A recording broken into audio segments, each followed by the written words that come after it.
Ladies and gentlemen, it's that time of year. That time for all of Hollywood to get dressed up, pat each other on the backs, stroke each other's egos, and pretend that awards matter. This is the only award show that does matter as we honor the best horror films of the year. That's right, it's the 2024 Attack of the Killer Podcast Awards. Brought to you by Meaty Chunks, your favorite mystery meat in a can. Attention planet Earth and beyond. Stay tuned for Attack of the Killer Podcast. Attack of the Killer Podcast. Attack of the Killer Podcast. Attack of the Killer Podcast. Yay. What? Welcome, everyone, to the 87th Annual Attack of the Killer Podcast Awards. This is our year-ender where we've done it now for maybe the past year or two. I'm not good at math. Where we count down our top 10 favorite horror films of the year. This is episode 328, which is part one of our Best of 2024. That's right. Our award show is so important that we have to do it in 2 episodes. Suck on that, Oscars. Now, before we get started, here's a word from our sponsors that makes this award show possible. Meaty Chunks, meat in a can. If you love mystery meat in liquid form, you can't do any better than Meaty Chunks. Now a new ranch flavor. Also, the Attack of the Killer Podcast Awards is brought to you by The Attackers. When you join our Patreon, you become part of the Attack of the Killer Podcast family that we all call The Attackers. As Attackers, you get access to all kinds of perks and exclusive content, such as bonus episodes to collectible items, like your own membership card, certificate, and sticker. You also become part of the show by getting to pick movies for our Patreon pick episodes, and even you get shout-outs on the show, like these Attackers right here. Timothy Lenner, Roman Doublefield, Larry Watanabe, Brett J. Royer, Seth Key, Jessica Irish, Chris Cook, Brian Godsell, Stefan Sitter, Brandy Moore, Andrew Mahler, Rod Hutchinson, Carmen DeHague, Abraham Ariano, Andrew Bentler, Casey Kelderman, Tony Miller, Mike Clayton, Rose Talashoma, Abe Kirshner, Lisa Cavalier, Holly Berg, Bill Fisher, Greg Dedrick, Sam Lenz, Garth Jacobson, Brett White, Tiffany DeWeese, and Scott Reebsman. You didn't die. No.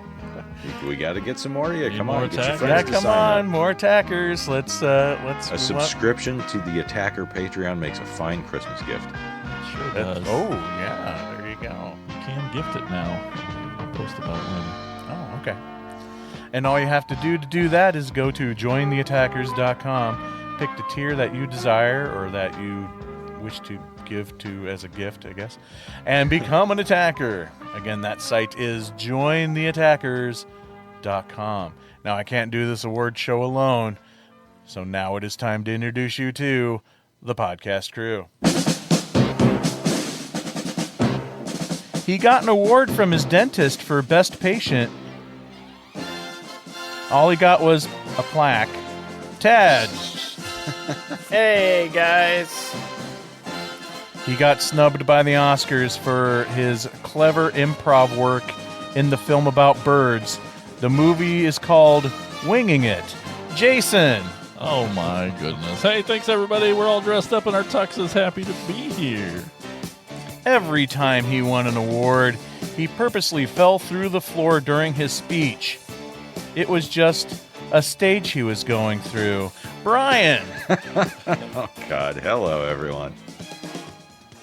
Good Lord. So everybody excited? So happy. It's time. It's that time. It's probably one of my favorite couple episodes of the year. Our annual top 10. Now, again, like I mentioned, we do this in 2 parts because we're going to be talking about a lot of movies. So this episode, we're going to be discussing our top 10 through 6. So strap on. Whoa. And wait, is that right? Oh, there. Hey. And here we go. So let's go ahead and start off. You didn't pick an order yet? No, I Oh forgot my to gosh. pick an Here, order. I'll stall for a second. I'm so excited for this episode because, like, I feel every year so we everyone knows if you're new to the show, we keep a running spreadsheet running all year long of all the films, horror films that come out each year, and we check the Which I boxes. refused to look at until the last week. Yes, but I felt like we got started on that spreadsheet earlier than normal. Let me ask real quick. Well, Brian already answered. Who still waited till the end to cram them all in there? All of us? Okay, yeah. So I didn't do I watched a lot, but I didn't do as bad of cramming as I have in the past, I will say. I feel like I did a decent start earlier than the rest of y'all, because there for a while I was like leading the way. I'm like, man, I have like 10 or 15 right now, and everyone else has like 2. it's crazy.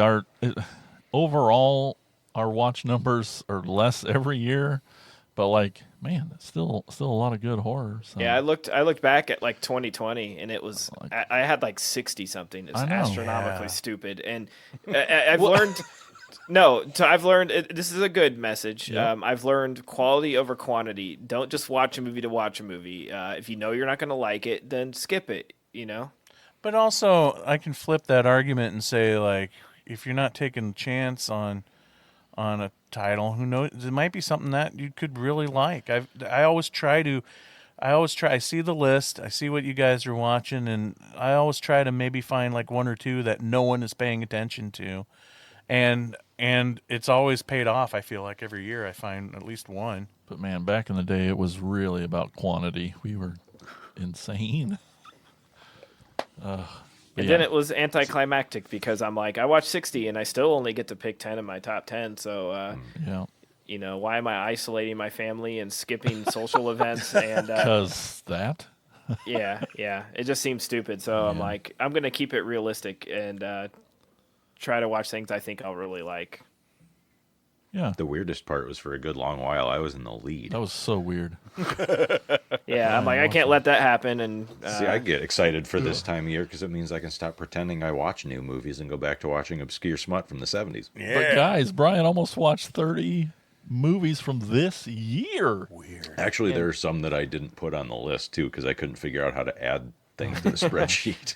Like, believe I that. watched one called All You Need Is Death that was on Shudder that was pretty neat. It would not have made the list. The ending kind of whiffed it, but it was an interesting I can add it to concept. the list. So you have 28. Jason, you did it. You were sneaking up on me I there did. for a bit. I was trying. I told Tiffany, I'm like, oh, Tad looked and saw that I was getting close. So then you took off again. Yeah, I'm that motherfucker. What'd you hit? Like 38? I fucking threw my phone in the air. I'm like, fuck this shit. for I had a real. weekend free, and I just like I we did go. not even change my clothes. Woke up in the morning, flipped on the TV, like put on a diaper, and I was like, I'm not letting them bastards win. Dude, I was doing math when I got off work Sunday. I'm like, okay, usually movies are an hour and a half. How can I get I 10 know. more watch to catch up with that? It just wasn't in the cards, man. See, if we did just favorite first-time watches that didn't have to be from 2024, I'd be like that scene in A Beautiful Mind where he's writing the equations on the windows. Yep. Like, yeah. Absolutely, Brian. You watch way more movies than probably all of us, but that's not what this episode is. So shut up. Bringing it back. Shit. somebody needs to rein my dumb ass in. All right, so here we go. Let's starting off with number 10. Tad, what is your number 10? Oh boy, I mean, do I have to say it? Because like everybody's gonna say the same thing, but man, like this one was on the list, off the list. I mean, there's a reason it's number 10, but still, it's in the top 10. This one might be a surprise to people because it's so low on the list. But Late Night with the Devil. I am kind of honestly surprised that it is that low, but Yeah, because like I said, it wasn't on the list at some point. Like in the last hour and a half, it was in the honorable mentions, but. Why do you hate that movie so much? I don't hate it. That's the thing. Like, I've been trying to look at it from a different perspective because I think I tried not to let hype Yep. kill a movie or really boost a movie. Because like this movie had been hyped a whole lot when I finally saw it, and I thought it was really good. I just didn't think the hype was like this thing is completely fresh and new, and it's changed. It's like I've never seen anything like it. And I'm like, I've seen several things like it, and that's fine. That's not a diss on it. But then the more I sat on it, and I really loved the lead performance, and I really loved the look and the set design, and the way they did it was really cool. It was unique in many ways. And then I think Joe Bob showed it, and I rewatched it with him, and of course that makes me have a little more appreciation for it when you hear some of the behind the scenes, and but it didn't make it shoot up the list. Like I said, I was like, do I put it on here? Do I not? Yeah, it deserves a spot on the list. Can we see if Mike remembered how to say his name from the hints last time? God Yes. damn it, no. Remember Brian's clue. Dalmatian. Oh, yeah, damn it. I'll get there because I love him so much. I grow Clearly. more and more all right. I grow more and more appreciation for him every time his name gets brought up. Now, first I'm like, who? But then after I realize whose name that is, then I like, oh yeah, I love that guy. Sweet. Late Night with the Devil. All right, Brian, what's your number 10? My number 10 is Daddy's Head. Yeah. Giving it back to Tad a little bit for it falling off his list. I'll give it a little boost here. It's creepy. It's atmosphere. Okay, so it's about this kid who loses his dad and gets stuck living with his stepmom, who is a brand new stepmom. He lost his mom very recently, so he's already traumatized. The loss of his dad makes it worse.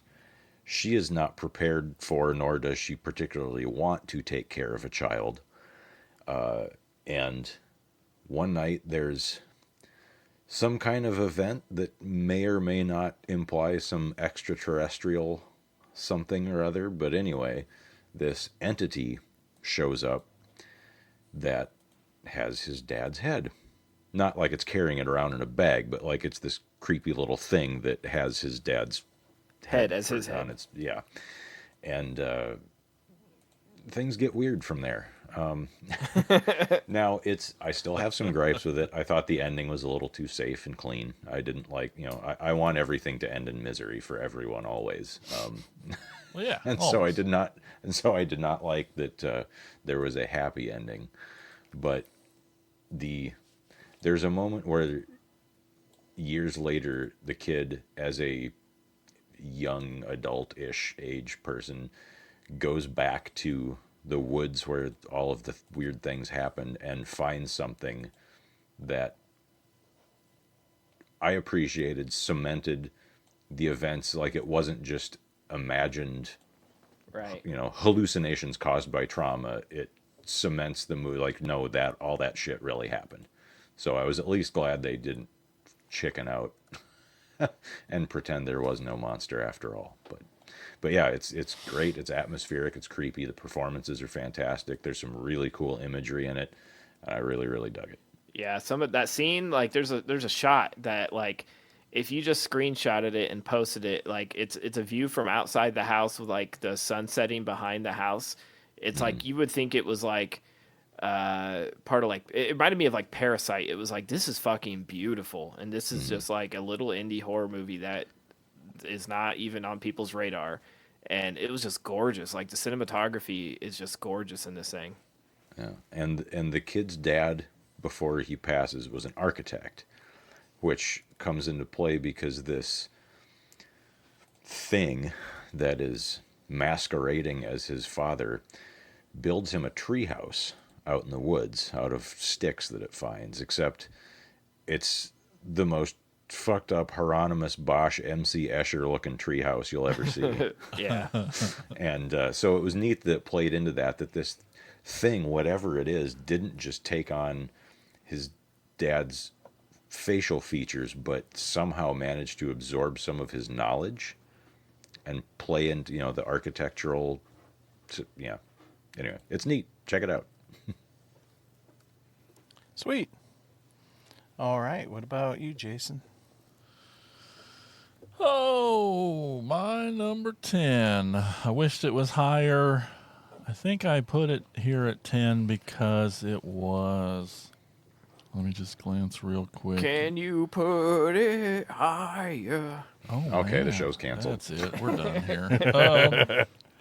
No, it was because it's probably, I don't know. It's probably the least horror on my list.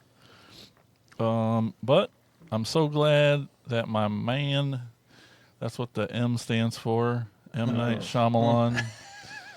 He's the man. His new film, Trap, starring Josh Hartnett. I'm surprised it's so low.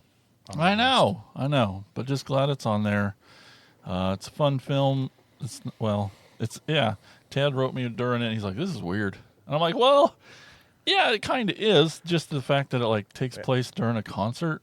No, like And I thought that was my right. gripe was it was just like I'm not saying like an M Night movie has to have like a big twist, but it was if this has a twist, it was given away in the trailers. There's no hiding what this story's about, right? Everybody Right. sort of knows. Everyone knew.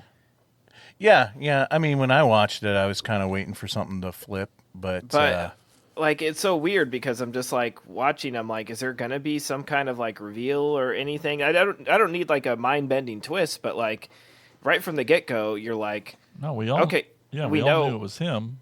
I liked Yeah. the way it unfolded, and it didn't come out and tell you. I mean, you knew, but like, Yeah. I liked just the story and how it unfolded. well, I was like, is he or isn't he? This is going to be the thing that's going to be the reveal. And so that minute he pushes that girl down the stairs to draw attention away, I'm like, okay, yeah, he is. And then I just could get over that and was just enjoying the procedural of it, of just watching him continually try to outmaneuver and outthink the FBI through the. And I thought that was all just brilliant. Yeah. Brilliant. The tone was just sort of weird. I think it was like Josh Hartnett's performance or something. I was like, I felt like the whole time I'm like, so like there's more to it, right? Because he's acting weird. Like there's no way he could possibly just keep leaving his child like at this concert over and over again. Like it's a dream. Is like what's going on, and it's not. And I'm like, so that was real. Like that seemed like just so unbelievable. I don't know. I think for me, maybe part of it also was just the way it was shot too. There was a lot more like close-ups. I thought maybe it just, I don't know, but I sure did love it. And it had Salika Knight. His other daughter his was other like a daughter? pop singer, and she wrote the music and all that in the movie and performed it. That was sort of cool. That's super cool. I'm a big fan of Allison Pill. She was in it. Yes, as soon as she popped up, I'm like, I fucking love her. Yep. So Trap, yeah. I wished it was higher, but I think it pushed down for me just for it wasn't as you will probably get into 10 times in the next 2 episodes, just the horror. Is it horror? It's definitely a T word more than it is horror. But yeah, so again, I loved it. I freaking loved it. We saw it in the theater, and it was perfect to see it in the theater or Ted's obviously way too loud theater room. But like to feel that concert, I thought the audio work was incredible. That's what's weird about it too. Is like I'm watching this thing and I'm like I'm having a hard time like taking like his performance is throwing me off, but like the concert footage, which I shouldn't care about. I'm like, this is like he like legit has been to concerts. I hate when you watch a movie and there's a concert and it's like that's not how concerts work. Like that's not at all. Like no, this is real. They're not in great seats. They're like it's just everything about it that I know about concerts. I'm like, this seems like a for real concert. They nailed that aspect. And like the extras, like there were people there. It wasn't just like forced perspective shots the whole time. Right. Put all the same extras in this little shot, and we can't go any wider because you'll see nobody's there.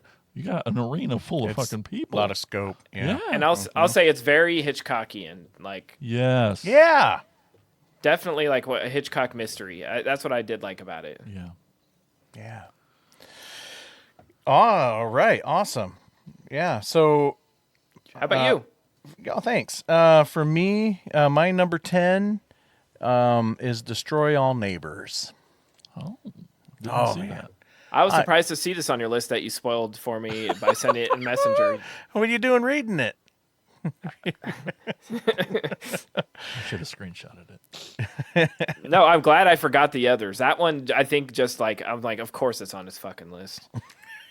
So tell me about this It's a movie. weird last Alex Winter movie. Yes. So yeah, it stars Alex Winter Oh. and Jonah Ray, and Jonah Ray is it's been going close to a year now since I've seen this, so I'm trying to remember I forgot that was a this year movie. Yeah. Otherwise, it might have ended up on. It was like January or February, I think. Yes, I was thinking it was last year that I watched that already. Good lord. Been a long year. But yeah, yeah. it fucking has. But so anyway, Jonah Ray is a musician. Yeah, he's a musician. That's right. And he works in this little studio as a tech guy. And he lives in this crappy apartment with his girlfriend, and he's just got a lot of issues, a lot of stress in his life, a lot of anxiety that he has to deal with, and then he gets this new neighbor, which is played by Alex Winter in full crazy prosthetic makeup that almost makes him look like freaking you'd Popeye with an Never orange know beard. who he was if you didn't know who he was. I think I would have guessed because his mannerisms and his performance is so much like the stuff that he used to do in the Idiot Box or in the movie Freaked or some of his old NYU short films. He's just got this like hoppy animated performance and moving his arms around like he's like an animated character. Or And- the granny in Bill and Ted, right? yeah, was- exactly. You know that's him if you are Right. familiar with his style of over the top character acting.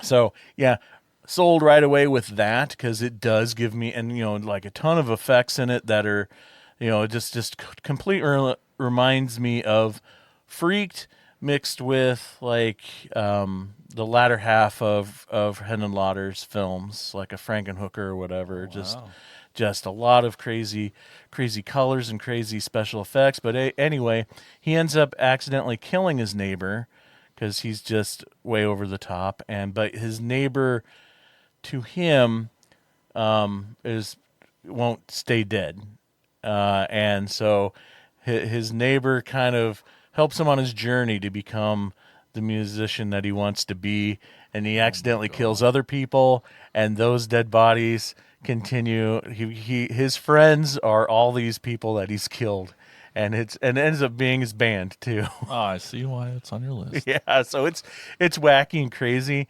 It is a little questionable on the horror, so that's probably why it's a bit lower. It's definitely more zany comedy than anything else, but I love Jonah Ray. I love Alex Winter. I love the effects. I love the look of the film. I just wish they would have committed to the craziness. I'm sold watching this movie with the way it's shot and everything that this is a wacky world where the dead won't stay dead, but it ends up being just like all in his mind. And I'm like, man, that stuff's Okay, fine and everything too, but like if you're gonna go wacky, just make your whole world wacky, and that these people aren't really, these body parts just keep coming back and haunting him. I dig it. Anyway, so that's my number 10. Oh, we're already moving on to number 9. This is going so fast. Just kidding. Tad, what's your number 9?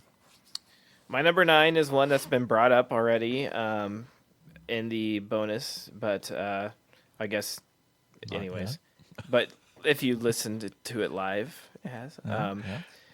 But this movie, I debated on putting on this list, but it left such a goddamn impression on my brain. I haven't stopped thinking about it since I saw it that it deserves a spot, and it's The Coffee Table. Yes. I We will be coming back around to that. Yeah, that movie. I think I heard about it from comedian Anthony Jeselnik, who claimed it was his favorite movie of the year. And tracks. I love his comedy, and I read up a little bit about it. And I'm like, okay, got to check this out. Found it, watched it. Holy shit moment! One of those movies that, just like I said, leaves an impression on you the whole time. you're on the edge of your seat, but it's also hilarious if you have a really sick sense of humor. If not, you will not enjoy a second of it. Yep. Especially if Brian, you have small children. yeah, and I think it's crazy that anybody would argue that this. I mean, it's funny, but it's like to say it's not horror. Are you kidding? It's like it reminds me of. It's a horrific situation, but it's all accidental. I don't know if That doesn't make a difference. Yeah, to me. but it's I also guess. there's a lot of suspense involved because there's a lot of trauma. he's trying to hide what he's done to everybody around him. Yeah. which is which is makes it a weird. thriller. You said the word. No. To me, it reminds me of a movie that popped up on the list maybe like 5 or 6 years ago or something. Super Dark Times. okay. Where one of my favorites, and people might argue that's more of a drama, and I'm like, no, because like it just like in the pit of my stomach, just feeling like, what would you do in that situation? Because this, this is grounded. This happens in this movie, and what do you do in that situation? That is more horrifying to me than possession on a late night TV show or Yeah. any supernatural stuff. Like this is fucking real life. There's no going back. Yeah. This is as bad as it gets. And This you're is- just on the edge of your seat. Is like, okay, he's hiding this from his wife and his brother, and What's he what gonna is do? going to be the resolution to this Right. story? they're gonna have And to then it find just out. goes even darker. Right. Yeah. And there's Yeah. other stuff too. It's not just the main, and it's not like we're like I said, we're going to come back to this one again, and we're sitting here talking about this movie, and we can't even describe the plot because the inciting incident that's like 5 minutes into the movie, you can't spoil, or it just like, I mean, once you watch the movie, obviously you'll see it happen very soon, and then you can roll with it, but if you know what's going to happen going in, I feel like it'll just rob it of all its impact and of the cringe factor of just sitting and like writhing in your seat watching this poor bastard go through all this shit. But then there's other stuff too, like the little girl who lives in their apartment building. Like it's not just the main thing; he's got other crap just piling on his head on Yeah. top of that. Yeah. I'll that- argue though that what you said there about knowing the incident ahead of time, because I did, and so going into it, I knew what was going to happen, and man, you want to talk about like tension for that moment.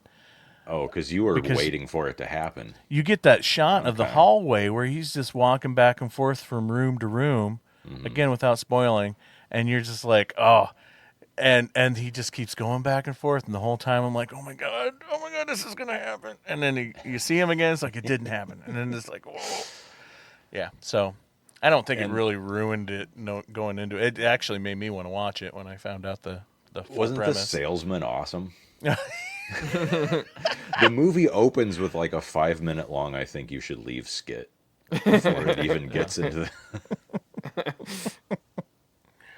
And the best part, like, so this guy and his wife go to buy like they're doing some redecorating in their apartment, and they go to buy a new coffee table, and it opens with this clearly bitter, unhappy couple fighting over which table they should get, and this guy is just henpecked to death and desperately wants to have just one win, some little thing, so he picks out this ugly, awful, stupid table. Gaudy table, And it's yeah. like, just this. I'm going to buy this and make you look at it every day, woman, because this is my one thing that I get to have.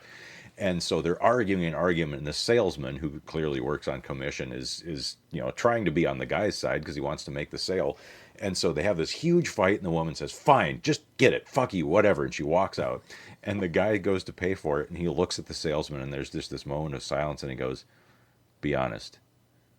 Do you really think this is a good table? And the salesman looks him square in the eye and says, no. But it doesn't matter. It's not about that. Yeah. Right, exactly. Or apparently it's all about that, because Yes. just that It becomes all about that. table looms over this whole film. That stupid table. The perfect title for it too. Just so Yeah. Everything about it is just like the idea of the movie being called The Coffee Table, which is intriguing in general, and it starts with a coffee table. Even if you know what's going into the premise, like how are you going to make this an hour and a half movie? Oh yeah. By making the audience as uncomfortable as humanly possible. Yes. All right. So speaking of uncomfortable, Brian, what's your number 9?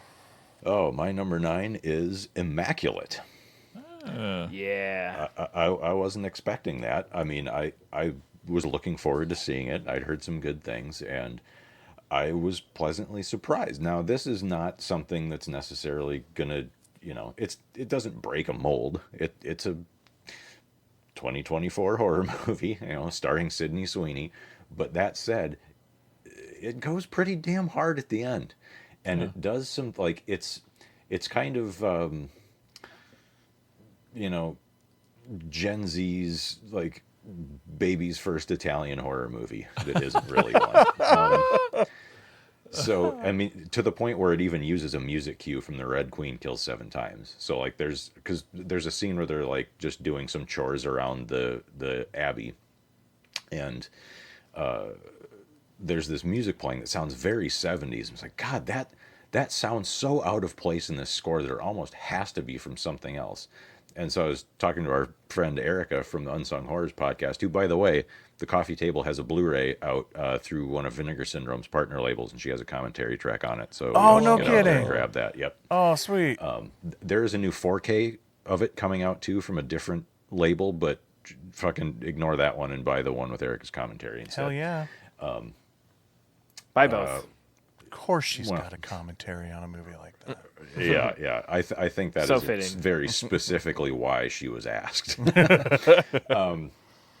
the fuck were we talking? Oh, right. I still wanted to keep talking about The Coffee Table. Right. Immaculate. So Sydney Sweeney plays this nun who gets her marching orders to go to an abbey in Italy.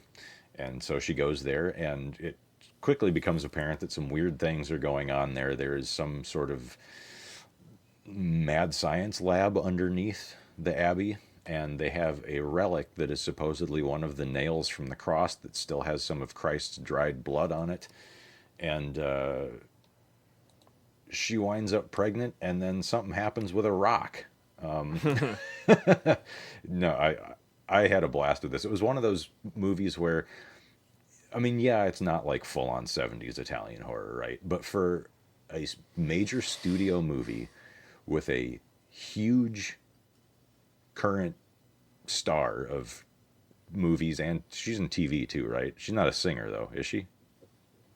Is she just an actress? No, she's just an actress. Yeah, she's not. a singer. Okay. But still, like, massively popular, mainstream. And apparently she fought to get this movie. Like, she saw the script and was like, yes, Yeah. I want to do that. And it was like her clout that got this to, as big a production as it is, which, props to her. Like, I'm A-okay with Sydney Sweeney now. I know nothing else about her. It's the only thing I've ever seen her in. But if some young megastar wants to use her influence to get blasphemous horror movies made, fuck yeah. She and Samara Weaving should get together and do a project sometime. Yeah, she's a producer on it. Yeah.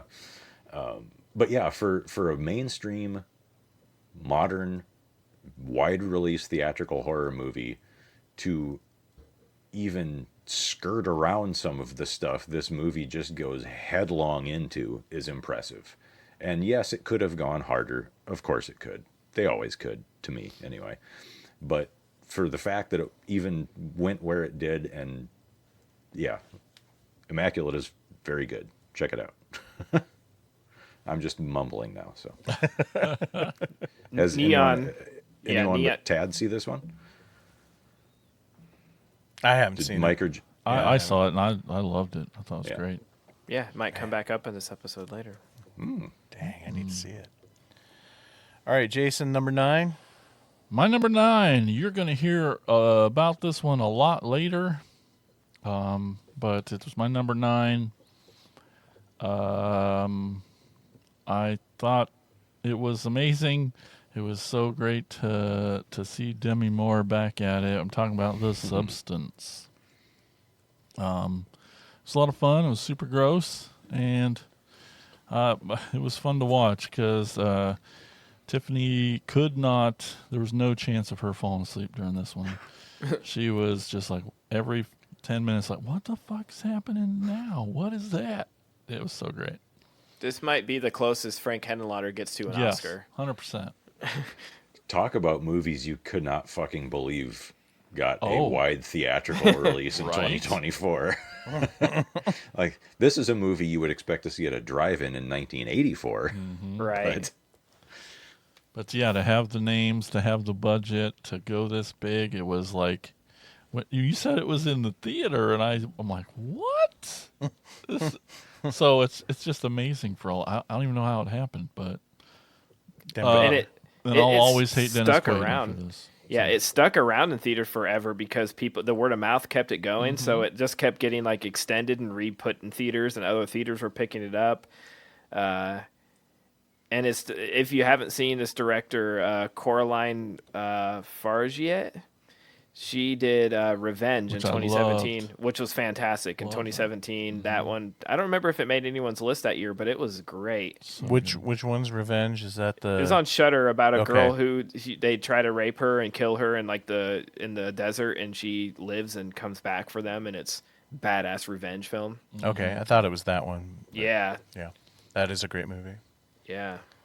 But the idea that this everything about it on paper, it's like the fact that it not only got made, it got to the finish line with who it did, and that it got put in theaters. Like I just love like that enough people believed in it and put it out there, and it actually worked. Like sometimes you hear those stories, they make it out there, and then it hits the theaters, and they were wrong, and people didn't care, and they don't go to it, and it flops, but they were wrong. And this thing, everybody who sees it is just talking about it. So I'm very surprised that the amount of people I've seen that are like, it was great until like the last 30 minutes. I'm like, when it turns it to 11, like, are you fucking Right? kidding? Like, Yeah, that's the best part. Well, although that isn't the grossest part. Dennis Right. Quaid eating shrimp is the grossest part. close up of gross. his mouth. Yeah. When we walked out of the theater, like, well, first of all, like, Terry and I were just cackling like the last 20 minutes or so. And there were like 3 other people in the theaters, like one guy sitting behind us who didn't say a word, and there was a couple sitting in front of us who were also quiet. But then as we were walking out, they were laughing, like, and the woman was like, "Who picked this? Did you pick this?" And the guy's like, "No, you wanted to come." So like they were arguing back, but not in a like, "This is your fault. We've wasted an afternoon." Like they were Like, clearly yeah. like, that was awesome. Like they were, I mean, I don't know if they loved it like we loved it, but they clearly had a good time being surprised by, because like if you didn't know anything about this movie going in, it's just like, oh, Oh, we're gonna man. go see the new Demi Moore movie. Like you had no fucking idea the Mack truck that was barreling down the highway right at your head. And props to her. I hope she gets award consideration. I wouldn't be surprised if the Academy completely ignores her, but for going from the Brat Pack to Striptease to G.I. Jane to this, like, what a fucking career. Bravo. Like, how She's coming brave. back to her roots. Her first movie was a Charles Band monster movie. Yeah. Like, taking this role at this age, and it's like, you know, probably sort of semi autobiographical for her. As an older actress who's, you know, I don't know how much she's struggling or how she's trying to find work, but to face a real thing. And it was interesting, like, talking to some female friends and my wife about, like, the message. And, like, I was just asked them straight up, like, so watching this, do you take the substance? And several of them were like, yeah, absolutely. I'm like, wow, you did not learn the lesson at all. But okay. Interesting, man. There was one Letterboxd review I saw that was like, on the way out of the movie, I heard some guy say, "Wow, Demi Moore looks pretty good for her age," and I was like, Missed "Dude, the- you right are over his why head. this movie fucking Yes. exists." Right over your head. Oh man. Well, spoilers for the rest of the list. I didn't get to see it, so Oh, that's a shame. just every You're gonna love it when you everything do. I I've think. heard. I know. Yeah, exactly. I know I'm gonna probably love it. Okay, but my number 9 is VHS Beyond. Oh yeah. I feel like this is one of the better of the later. It's definitely the best of the Shudder VHS movies. It's probably the best since the second one, honestly. I don't know. I like I'm trying to 94. remember. 94? Yeah, that had like the rat creature in the cave, right? The Oh, the yeah. Ratma, the one Oh, in the shit. sewer. Yeah, that alone pushed Oh, it man. above for Yeah. me. Yeah, Absolutely. I don't think there were any segments in the new one that were as good as that, but I think Yeah. overall they were like there weren't any segments that was like, well, that was shit. Right. Like, they It was- were all it was- pretty damn It was a good. return to form. I was happy with Yeah. it. Yeah, and for me, it's all the bachelor party one where they're jumping out of the plane. Oh, Yeah. so cool. I mean, I'd have been fine if they just would have ended it when he landed on the ground, but But then it turns into an alien story. turned an alien story. Yeah, and I also really like. Okay, well, we can at least say that this is probably the best wraparound since probably the second one. It was unique. Very cool way to do it. Yeah, doing more of a documentary, keeping like an alien theme going through, even though the Justin Long segment has nothing to do with aliens, but still. Yeah. Yeah, so that's my number 9, VHS Beyond. Woohoo! Jason, you didn't get to see it, did you? I did not. I'm just really curious on you seeing the one where they jump out of the plane. 'Cause I Oh, know how right, you right. get with like heights and stuff in film. Mm-hmm. Yeah. It's weird that I always like make a point to watch these more like within a couple of weeks of them hitting, because I pretty much hated the last two. And it's just like, oh, I'm gonna watch another one of these fucking things again. And maybe that might have, going into that mindset may have helped me enjoy this one as much as I did. But yeah, I just love the- didn't quite make my list, but I really dug it. I just love the franchise since the start, and will always give a new one a chance, even though there has been a lot of stinkers in the franchise. But I still love it. Moving on to number 8, Tad, what do you got for us? I have one that sort of came out of nowhere. I didn't even watch a trailer. I just kept seeing friends with similar tastes in horror talking about it, good and bad. So I thought I'll check it out. And again, went in completely blind, which is the best way. And it is Strange Darling. Mm-hmm. This one was cool as shit. Just really unique way to tell a story. Again, just going in blind. I don't know how to even really talk about it without spoiling anything. But Cat and mouse kind of.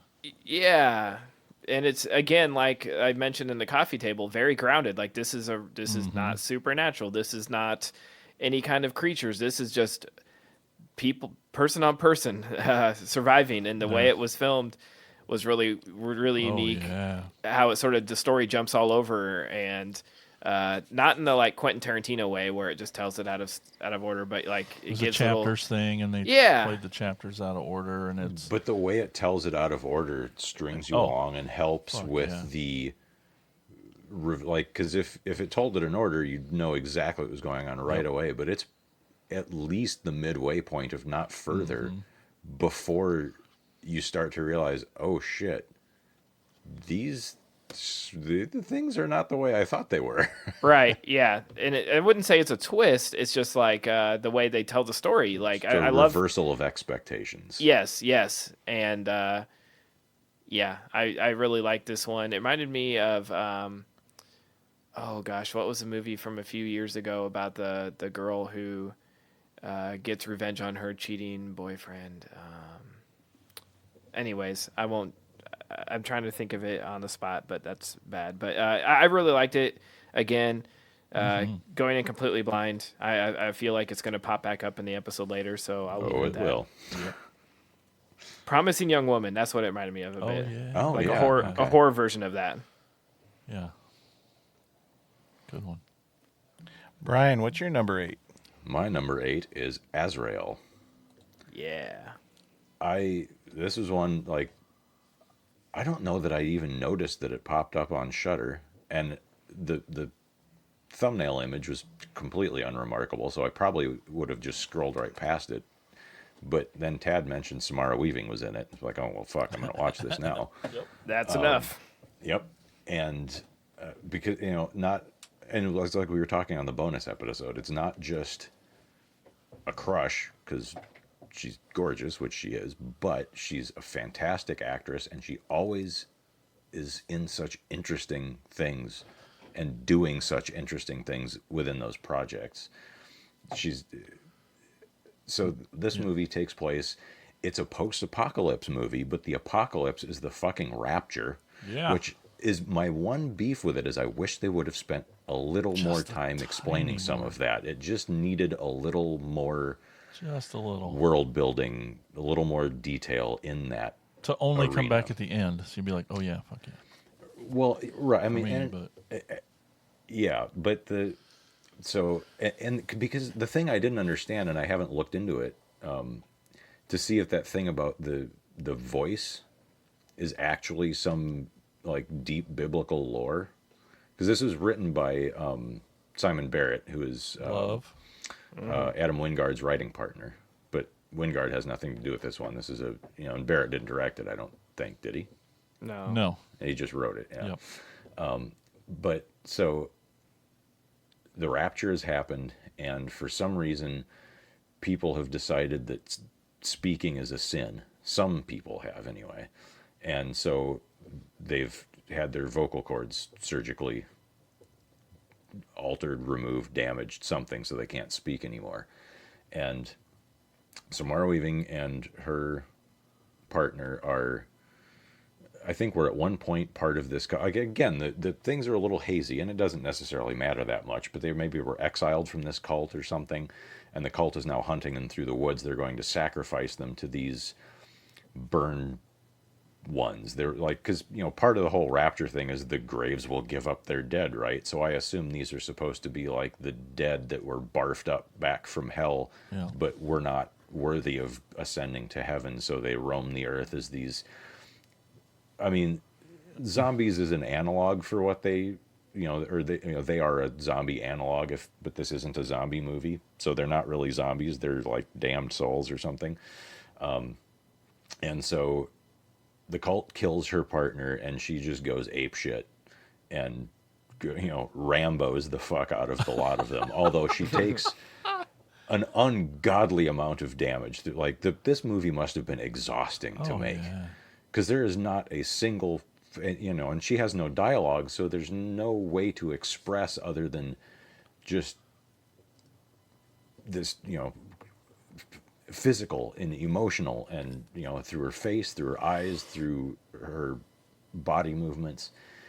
And she gets in car wrecks and shot and stabbed and fucking everything but blown up, basically. And at the end of the movie, there's this incredible shot where she's holding this swaddled, we'll say baby, and there's a window behind her that makes her look like those old, like, painted images of the Virgin Mary with that halo around her head. Like, there's some fantastic shot setups in this movie. And,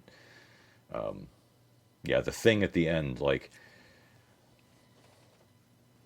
there is a birth, and you hear a baby crying, and then the crying starts to sound a little wrong, and that's probably already giving too much away. But yeah, I thought this was fantastic. I just wished, like, and it would have been higher on the list if it had given me just a little more context for some of the reasons things are the way they are in this world, I guess. Sure. Cool. Another one that I didn't get to see. Oh, I know. Jason, number 8. Number 8 for me. I decided to push play on it because I know when Tad saw it, he's like, I think Jason would like this. So that helped me do it. And Glad I was right. I'm glad you were right for once.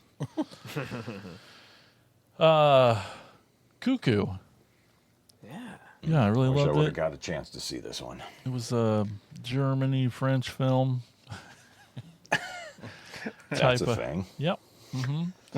And, it's a 17-year-old girl reluctantly leaves America to live with her father at a resort in the German Alps. Plagued by strange noises and bloody visions, she soon discovers a shocking secret that concerns her own family. I'm pulled in with her easy because she's in a band and she has her bass there and she's practicing and stuff. So even though that's not a big part of the movie at all, only that sound is important to her. And she's playing a bass. It's fun. But then the movie kind of goes batshit. It's another one put out by Neon, so it's a little weird, and Very weird. very weird. It has I don't want to give anything away, but I don't know. I think if I talked about it, I couldn't give anything away, and I think that's why it's not on my list because I was like, what the fuck's happening? I had a hard time following it. Well, there's So try to explain it, Jason. well, there's an alien-ish race maybe, and Who wins? that's not what's Ah, always race. about. Oh, okay. But then it they try to parallel it to the cuckoo bird, and the way the cuckoo bird puts its babies in other people's nests to be raised by others, only to. So it's like John Wyndham's The Midwich Cuckoos that got turned into Village of the Damned, sort of, kind of, maybe? Oh, it's exactly like that. I almost said those exact words, whatever you said. But no, it just it creates a really neat lore in this town with these doctors, and it does have Tad's boyfriend in it, Dan Stevens. I almost didn't know. I didn't like him so much. I didn't realize it was Tad's boyfriend. But he ends up being badass in it, like he is in everything. I'd say another weirdo character. That's Weirdo.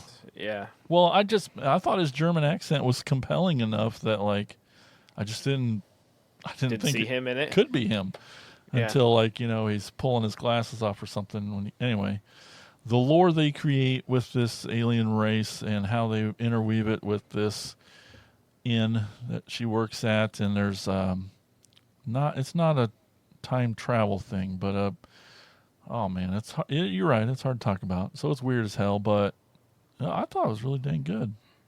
Strange noises and bloody visions sounds like movie night at my house. That's what I'm saying. And another Euphoria alum in Hunter Schafer. Hunter Schafer. As we were talking about Sydney Sweeney in Immaculate. So I assume there's going to be, some, I don't know. But yeah, that I think maybe that had the opposite effect of I really, really wanted to like it when I went in. I was so confused by it that I'm like, what am I missing? I'm watching this thing and it just made me feel dumb. And that's probably because I am dumb. So that's why it's not on my list. But I wanted to like it, but I'm like, I can't lie and say it's on my list because I'm not going to say I liked a movie I didn't understand at all. Sure. But that's my number 8. Yeah, that movie sounds cuckoo. Okay. My number 8 is the one on my list that's out of left field that I know nobody else saw. My number 8 is called Black Cab. Well, I almost watched this one a couple of times because I love Nick Frost, and then there were just other things I wanted to watch more. But it's still on the docket at some point. because of how much you said you liked it, I watched it at work today. Oh, okay, And it cool. was good. Yeah.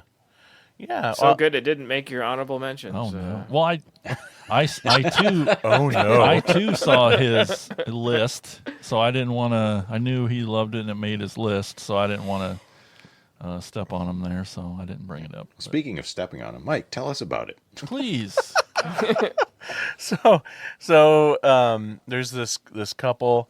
The boyfriend is a real a-hole, and the girlfriend,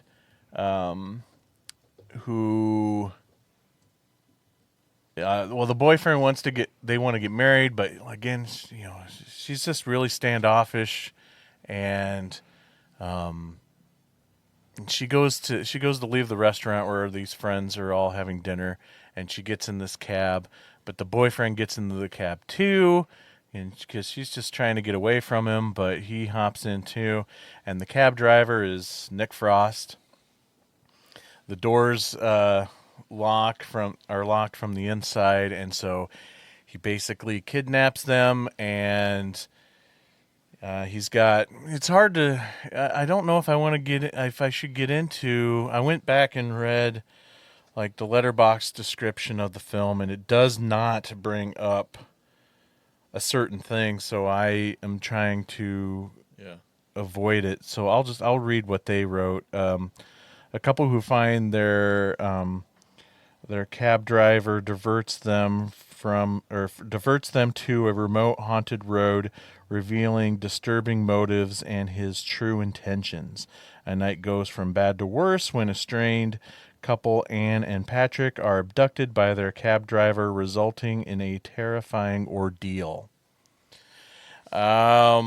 If you want this movie spoiled, you can read my letterbox review, but I really like it because I feel like there's been films over the past few years that people have really loved and put on a pedestal, and I'm just like, I don't like it because I feel like I've seen it 1,000 times. And this movie does what I feel like those other movies should have done. You know, it's not the paint by numbers that these other movies are. It tells kind of that same, kind of thing in a different, Yeah. where those movies, if this movie starts off in the third act of what those other movies are. If that makes sense. So you seem to be following what I'm putting Yep. down there. Okay. So I recommend it. Nick Frost is just so awesome. He was in it. great He in does good at being dark, but there's still like, some sympathy for the guy in there, and some humor in it as well. I don't know that actress, but she was awesome. She was. Oh my. And it gives me everything that I love, man. Limited locations, tiny cast, and I'm intrigued for an hour and a half. So I recommend it. The only thing I didn't like was the name of the movie. I'm like, it doesn't grab me, and I couldn't remember Okay, it when yeah. I went to Yeah. I went to log it, and I'm like, what the fuck? is the name of Jason's that movie? a big fan of Bang Bus, and he was confused. Yeah, It's don't kind know of what he generic just said. in its title. Yeah. yeah. Yeah. But I see what you're saying.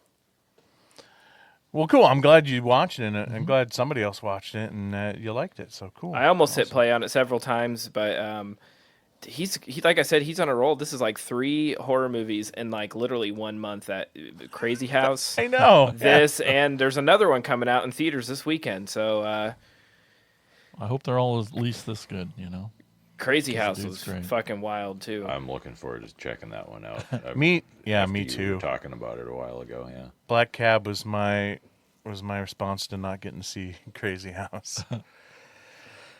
Awesome. Excellent. Okay, so moving on to number 7. Tad, what's your 7th movie of 2024? It's sort of disappointing that it's this low because it's a sequel to a movie that was number 1 on my list in the past. And one of my favorite directors, but it's Ty West's Maxine. Oh, okay. That's not saying that it was bad. It's probably my least favorite of the trilogy. But again, that's like saying the worst dog, because all fucking dogs still rule. So I liked it a lot. I think maybe it's so weird because it seems like, knowing the lore behind these movies, like, the first one was written, whatever, he comes to A24, they give him, and then he's like, what if we filmed the second one while we're all here or whatever? And to me, that's the best one. And then he has like a way bigger budget to finish the trilogy in time and stars and everything, and it's set in LA in the 80s, and it just like wasn't, I don't know, maybe it's too much pressure or something. Maybe again, like it just, I like Cuckoo, where I just was like so excited for it that it could not have possibly lived up to those expectations. But if you're familiar, our listeners I'm sure are, X and Pearl both lived on my list in the past. Pearl was number 1 maybe 2 years ago. So Maxine's the third in Ty West's trilogy with Mia Goth, and this has Kevin Bacon, and It was great. Yeah, and the movie is great. It's in my, Yeah. it's number 7. Like, Yeah. but I really did like it. I love the setting. It felt very noirish. Just loved the L.A. in the 80s. Yeah, it was. I shouldn't say what I didn't like about it. I should be saying what I liked about it. Why it's on my list. I just, again, one of my, next to Samara Weaving, and I love Mia Goth, and especially in this trilogy, she's been on a roll for horror too, and I can't wait to see what else she does. And I'm glad to have Ty West back, and I hope these movies all cement him and get him more jobs in Hollywood. This movie is, like I said, the third in a trilogy, takes place in LA in the 80s.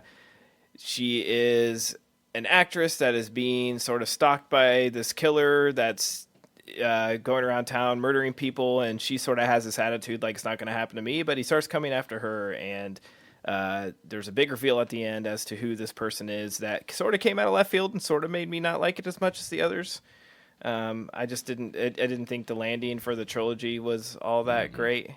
But like I said, it's beautiful to look at, and the music kicks ass, and the cast is just great. I think they just didn't stick the landing, and that hurt it in That's what that kept way. it off my list too. Yeah. And it's, Pearl is objectively the best movie. X is my favorite one in the bunch, just because of the subject matter. Yeah. But Porn. in the setting, well, not just that, but it's the A slasher in the my buddy Brandon calls it 70s. Texas Porn Star Massacre. Like it's a 70s exploitation movie about people who make porn in the 70s. Like it's just all of the things that I like. But yeah, this one I agree. It's gorgeous to look at, and the music is great. I agree with, and Mia Goth is fantastic. It just didn't quite gel, I guess. It is the sum of the parts do not, or wasn't quite as great as the parts individually, I guess. Yeah. Agreed. Yep. Okay. Brian, number 7. Oh, I had a hard time trying to figure out where to put this on my list because I knew I wanted it on my list, and I recognize that it's got some flaws, but it's also, God damn it, it's a scrappy little indie monster movie by a more or less local to me filmmaker. It's Frogman. Nice. I loved it. I mean, again, I dig found footage movies when they're done well, and this one is done very well. Of course, I mean, there might be a few moments where you're like, why are you taping this? But at that point, being the type of production it is, I'm always going to be more forgiving of a low-budget DIY indie filmmaker than I am somebody working with studio money, right? And doubly so when they give me a cool monster to look at. And the monster in this is awesome. There's some really good makeup effects work in this. And I love that they went full weird with the Loveland Frogman, because if you know a little bit about the story of those, because it's about a family who goes on vacation and they catch this frogman on film. So years later, people go back like, we remember that frog we saw? We got to go find that frog. And they do, much to their chagrin. So there's a lot of fun little local color stuff where they're shooting in Loveland, and they're filming at this fast food stand at one point, and some drunk girl walks up and is like, "You're going to find the Frogman? Woo!" kind of stupid shit like that. But then at the end, it gets into kind of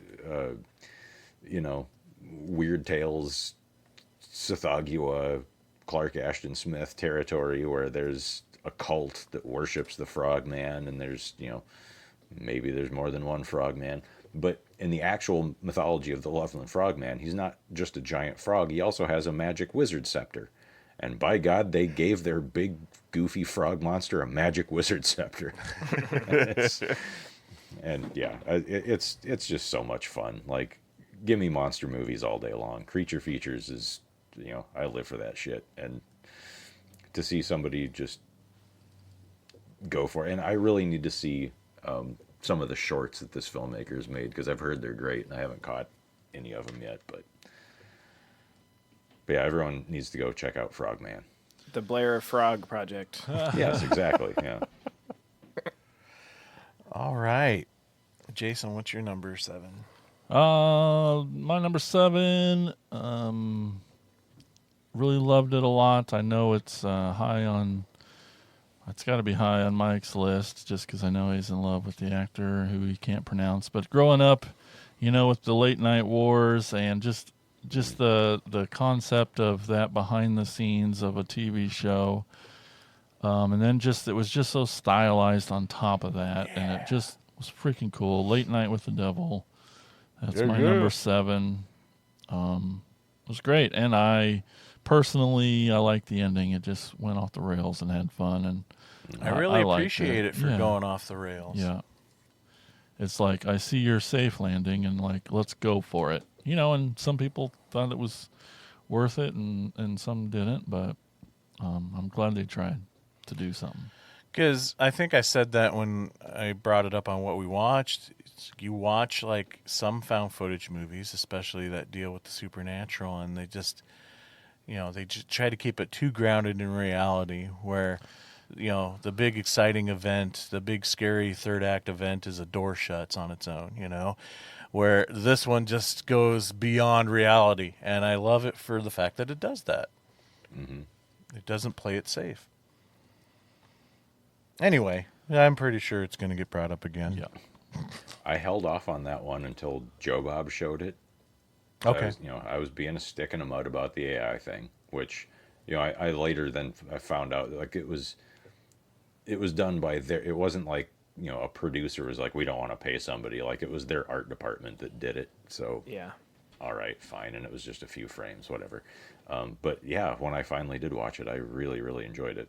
Didn't make my list, but I'm glad I finally pulled the stick out of my ass about it. It took Joe Bob to yank that sucker out, but It does sometimes. yeah. Well, my number 7, it's our first double, and just goes to show that Tad and I think so much alike, because my number 7 is also Maxine. Oh. And I also think I brought this up when I talked about it on what we watched, that I said that this is probably my favorite of the trilogy, but I think I need to go back and watch the whole trilogy, because the issues I have with Maxine, I think I love Maxine so much for the overall aesthetic of it, the time period, the dirty side of LA, the scuzzy side of LA that we see, the music that's used throughout it, the way it's shot, all this. I think it has more to do with that, because at the end of the day, I hate Maxine. She's a horrible character that never has any, in my opinion, any positive. You eventually stop rooting for her. You never root for her, No. I feel like, throughout this movie. She's just despicable from frame one. And then I think, that Tad brought up the reveal of the killer was out of left field, and I was left confused. Which, Like, you're supposed to remember who he was. Yeah. I was so confused. Like, there's been way too much time between X and Pearl, and then Maxine. Those connections felt so loose to me, like just Yeah. crammed it, shoehorned it in there. Yeah, so that kind of ruins it a bit. Yeah. But I also still I love the look of the film. I love the whole trilogy, You love and porn. and I love porn. All right, Stealing my line? Come on. one of these days, horror porn. Anyway, oh my I'm gosh, taking that. You said it, and it's on an episode, and now you're committed. And Jason can Hear edit. that, Brian? Brian Godsell? You're coming on. And that's the episode Jason takes a day off from. Yeah. Yeah. I won't be there. All right, moving on to number 6. Last round of this Six. episode. Tad, what's number 6? Number 6 is a movie that has already been brought up. I really liked it. Obviously, it's number 6, but I was so stoked that Brian really liked it too, and it's Immaculate. Hell yeah. seeing this in theaters really, again, sort of like we talked about with the Substance and different things, like what a year we have where this thing exists in a theater. But I think, like Brian mentioned too, having Sydney Sweeney as a producer and someone who got behind it, she has that power, that like main character, big name actress. And I think this was Neon too. And they've just been like, fuck it, let's do it. And it's not a battle of studios, but I'm like, they're out A24 and A24 this year at least. They've been putting out more like artsy, fun, cool. They're like A24 without like being too pretentious, I think. But I still love A24. But I just this is so cool, and I'm watching it the whole time, and I'm like, what? Oh, like Brian said, it's so cool. Like, I hope that like a bunch of teenagers went and saw this because of Sydney Sweeney and were just like, oh fuck, like what I just watched. Because yeah, this is not for that group who watched Euphoria, but it's a nunsploitation film in 2024. How fucking cool is that? And kind of like the nun. Well, I guess the nuns are a little bit in on it, but. Yeah, it's just like, I don't know, just a weird thing to think about. And I'm also like a very, very big atheist, and but religious horror freaks me out because the power of organized religion is very scary. So, this wasn't necessarily scary to me, but it went all in. And I love that, and it did not back down, and it was gross. All in on the blasphemy too. Yes, which gets big points from me. yes. So immaculate was immaculate.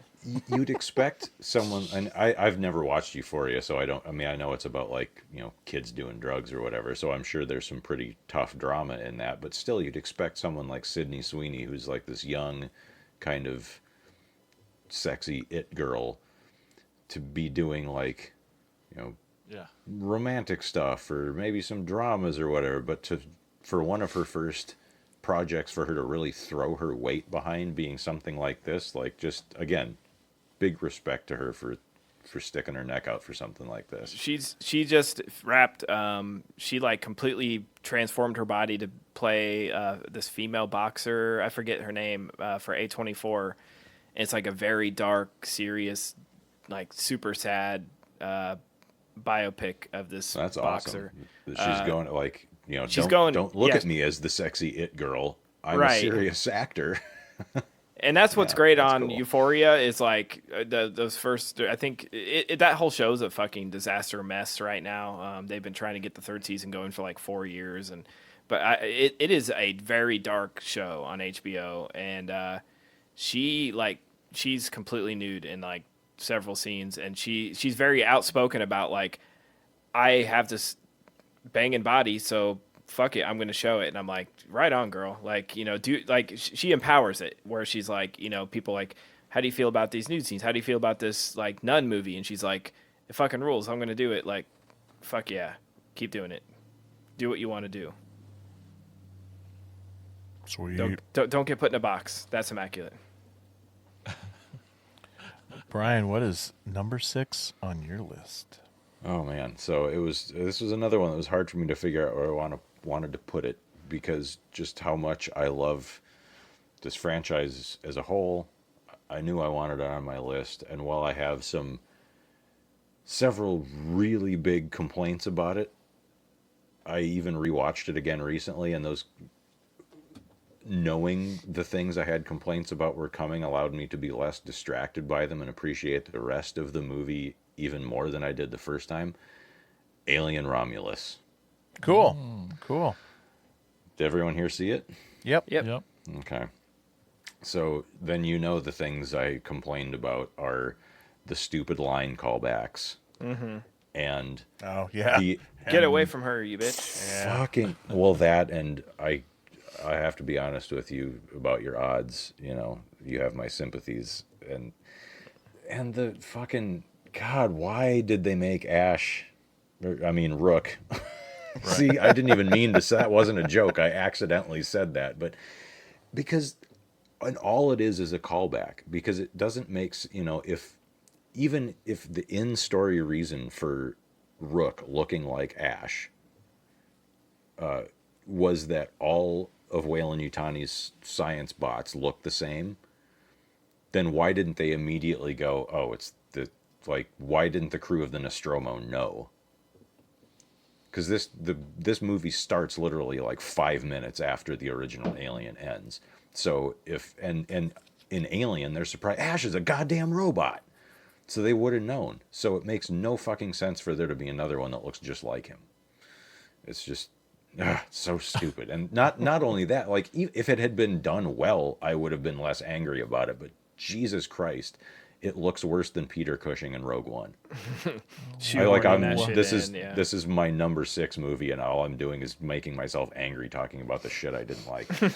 So I love the world building where it starts out on this colony planet that's a mining planet, and our main character Rain and her busted robot brother are trying to get off world, and she's completed, her parents are dead, and she's completed the hours in the mine that she needs to, and she goes up to the window of the mining offices, whatever, and says, okay, I want my ticket off world, here's my papers that I've completed my hours.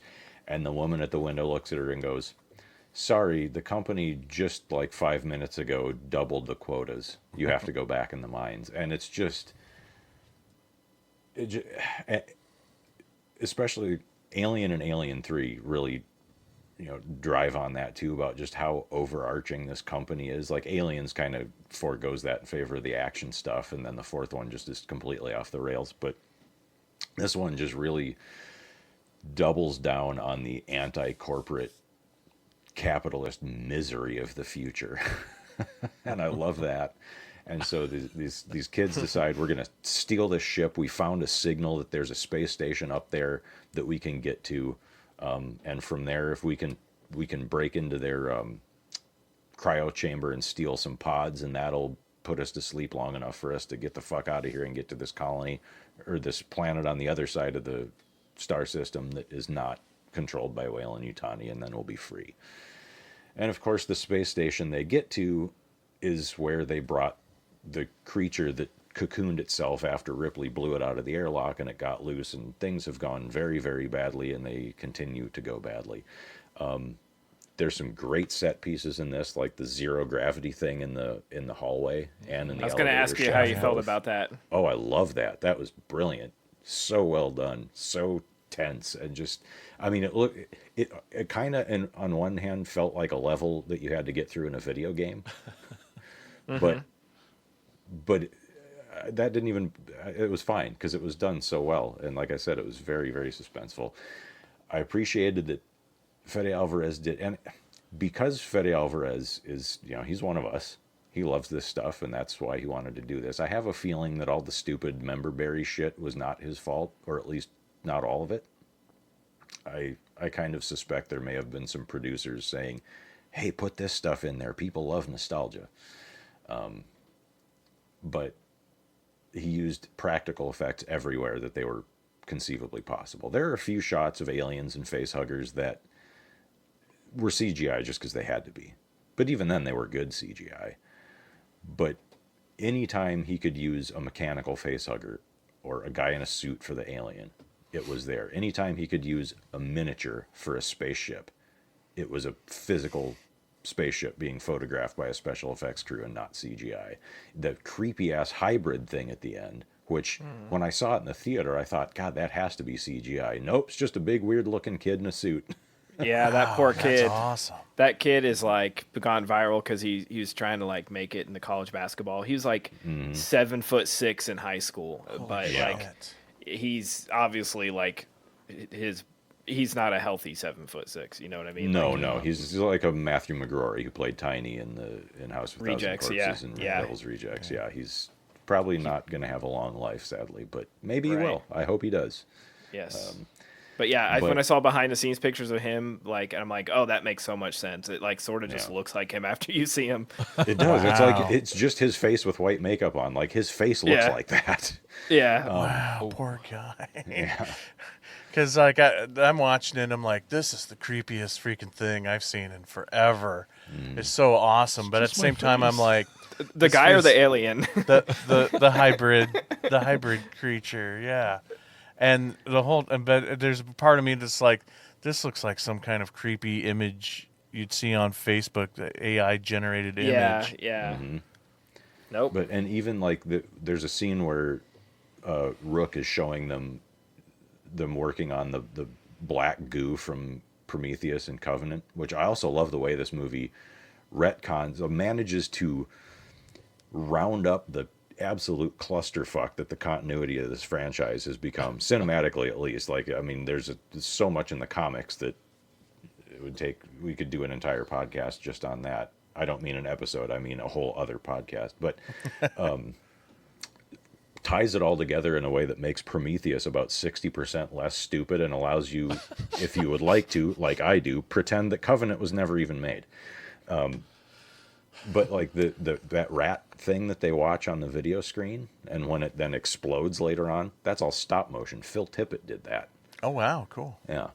And there's this movie, like, I don't think another movie in the series since the first one, maybe even not even the first one, gets down into the psychosexual body horror grossness. Like the alien, after it sheds its chest burster skin, it pupates in this big cocoon thing that's a big slimy gross space vagina that squirts acid in the guy's face. And then the girl that gives birth to the hybrid starts lactating black slime. Like, that's so fucked up. It's been a good year for fucked up things in the movie theater. But yeah, I really, really dug this one. This, I think, if I was going to rank the movies, I would say 1, 3, 2, Romulus. And then it's just all downhill from there. But like, you know, it's a very close run. Those first 3 or 4 are great. Yeah, it would definitely be high if I ranked them too. It'd probably be third. Yeah, I really enjoyed it too, and it takes a lot for me to pull the Band-Aid and sit down for a sci-fi film. And even right out of the gate, as much as you're liking the whole mining colony thing, I'm just like, okay, hope we don't spend too much time here, because I'm already disconnected. But then the Andy character, that's what kept me going through the whole, through most of the thing. It's such a lovable character, and then the fact that, you know, he gets that reprogramming that, Yeah. yeah. Where his new directive is to do what's best for the company. And he keeps, there's this tick that I didn't catch the first time that I noticed on this rewatch. Once he gets that reprogramming, every once in a while he'll like look off to the side like he's hearing a voice the rest of them aren't, which I assume is that new Weyland-Yutani program redirecting him. Like when he starts to do something, and he'll get this little look like, oh, I actually should be, you know, my new directive for the company says go this way instead of that way, kind of thing. But that, honestly, aside from Ripley, he might be my second favorite character in the entire franchise. I think such a great performance, Yeah. so well written. Oh yeah, I think I'm right there with you on that, and then it all just leads up to that hybrid creature at the end for me. Like I wanted more of that versus any of the Xenomorph stuff or face huggers or any of it. Like, I mean, all that stuff was great too, but that hybrid creature, I'm like, holy crap, that just impressed me a lot. And at one point when it flashes its human teeth, I'm like, oh no, no, I'm done. I'm out. No. But and then just the implications of the creation of that creature. Trying not to be spoilery, but what that is a hybrid of just kind of also disturbs me to the core. So great job. Super great job. On a franchise that I'm not overly invested in. Not saying I don't like it or anything. It's just I get disconnected with sci-fi pretty easily. Right. Well, that's it. Those first 3 movies, like, just on those strengths alone, the Alien and the Dark Horse comics is one of my favorite franchises of ever. I am like all into this world. I fucking love it, which is why I had such a viscerally angry reaction to Covenant. Like, at least Prometheus is so stupid I can enjoy it on a bad movie level, but Covenant is just a miserable fucking slog. And I was like, just, God, it's not that hard to do these well. Again, if you don't know what to do, there are like 50 different Dark Horse comic series that are great Yeah. that you could go mine for material. But Excellent. So, Jason, number 6. Number 6. I did it, guys. Mid-show pivot. I've been staring at my list here, and I'm like, Pivot? I Oh, actually were you making changed something changes? for next episode too, in the middle of Yep. us talking. I switched my 5 and 6 around. I just had to, I think. And it hasn't been talked about yet, so I know it'll be talked about later for sure. But when you guys talk about films on what we watched, I normally tune out the best I can. It's like finally some me time, And then Yeah, I can attest. That's his time he's sitting there playing with I Transformers. gotta do something. I need a second to myself. And but when you guys were talking about this movie, I'm like, what the fuck? What? And then I watched it. I'm like, yeah, it was everything you said. It was amazing. It was cool. In a Violent Nature. Yes. Yeah. It was really fucking fun. I mean, the concept's so cool. It's just a perspective of the killer, of the Jason type killer in the woods, and such amazing kills, and the way they did it was neat, and it doesn't stop doing it either. It just it really keeps going through the whole thing, and yeah, those kills are awesome and bloody as fuck, and Oh, yeah. just such a. It's like, I know you guys ever be like, oh, another slasher. No, you'll never say that. I know you say it about zombie I movies wouldn't. and things, but this is like, okay, this really is fresh. It really Yeah. does something you didn't even know you wanted, and it's just so cool. So, In a Violent Nature, I really liked it. Yeah, I would almost say that. I mean, I don't have a complaint about this movie. Yeah. But if you force me at gunpoint to say, give me a complaint, I'd have to say that I wanted to see less of the killer. That way I can pretend this is the Friday the 13th sequel we never got. Right. The only reason. Like, the whole time I'm just pretending like, oh, this is a Oh, Friday the it's 13th movie. That's Yeah. Jason. Anyway. It's interesting you say it's something fresh, and Mike saying I wanted to pretend this was the next Friday the 13th movie, and it is fresh. It feels super fresh while doing everything exactly by the slasher Yep. book. Oh, yeah. It's, Yep. It does in its like, it's just the viewpoint that's fresh, but that alone allows all of the other tropes to seem like something new, even though you're watching something that you've seen literally hundreds of times. Yeah. It is paint by numbers, Killer in the Woods movie, only they moved the camera. And I think that's what made it fun Now I for kind of us. wish I would have put this on my list. Yeah, it made we're it fun for talking us because we knew what was happening. Like Mm-hmm. we got to enjoy it without thinking about what was about to happen. Yeah. And I just don't know why more people aren't into this, I know. because Some don't. a lot of those same people I feel like are the people that bitch and moan about how shitty the characters are in some of these slashers. I was like, well, guess what? Yes, then you don't have to spend time with those shitty characters, because now you're spending you just time with the get to guy see who's them killing die. them. Just get to watch them die. Yep.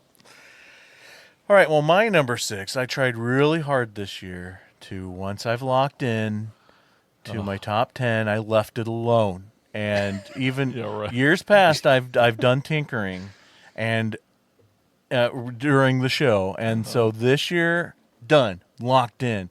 And now I'm like, I kind of wish I changed it with my number 6. It's not too late. haven't It is said too it out late. loud. I'm saying it. Well, I don't know what to replace it with at this point. So I'm going to say it. My number 6 is Beetlejuice. Oh.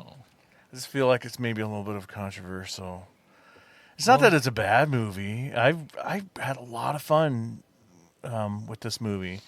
And I feel like it's so high on the list because, I feel like I feel like a lot of my list is aesthetics this year. It's all about the looks, the way it was, the way they were shot and everything, which normally is not my thing.